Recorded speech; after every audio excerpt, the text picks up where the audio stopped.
In the field of electronics, there are a lot of circuits which require precise timed signals or clock signals for the working of a circuit.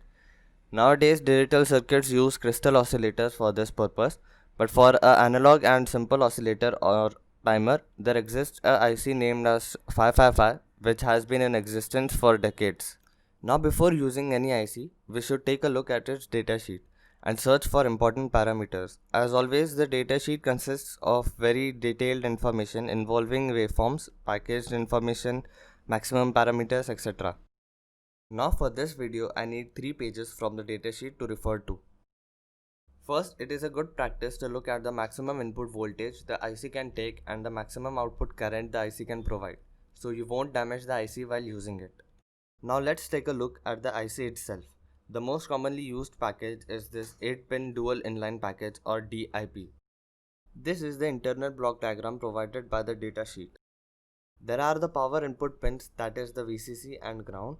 There are two comparators which just compares the voltages at its inputs.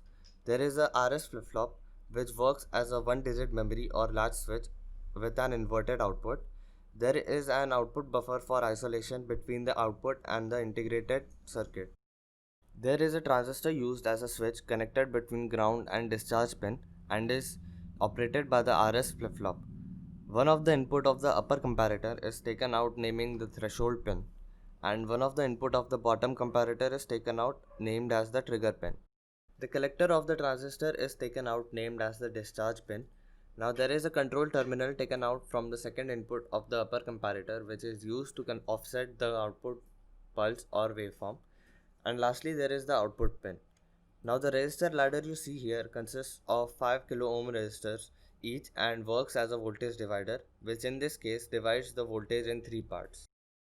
Now let's take a look at one of the 555's configuration, which is monostable mode. If you have watched my previous video, you would know that I use the 555 in monostable mode for providing a 22 or 23 seconds approximate signal. Now let's see how it works. Let's take 12 volts as the VCC. Now if we take a look at the different voltage levels provided by the voltage divider for both the comparators inputs, we can see the first resistor we get a voltage of 2 by 3 VCC, or in this case 12 by 3 or 8 volts, and after the second resistor we get 1 by 3 of VCC or 4 volts.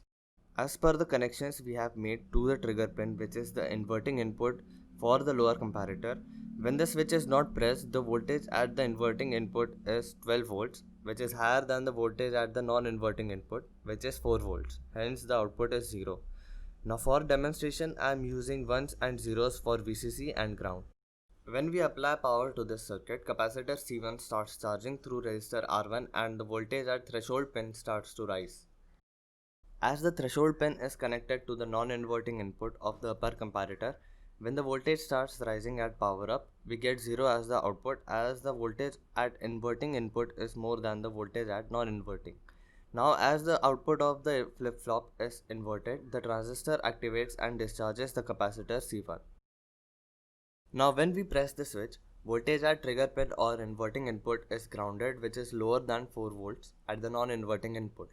Hence the output of this comparator switches to 1 and the flip-flop is now set, which switches off the transistor and the output switches to 1, which means current flows through the test LED and it turns on. Now at the same time, capacitor C1 starts charging through R1. Now the output stays on till the capacitor voltage, which is connected to the non-inverting input of the upper comparator, reaches at 8 volts or 2/3 of VCC.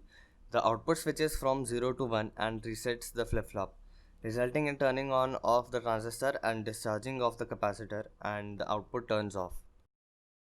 Time taken for the capacitor to charge up to 2/3 of VCC determines the on time of the output, or the time till the output stays on, which depends on the value of the resistor R1 and capacitor C1. We can calculate the T on using this formula.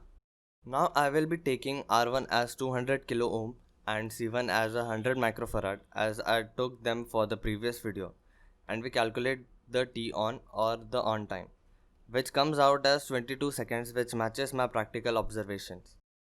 If you got to learn something from this video, do give it a like and share it. Also consider subscribing for more videos like this.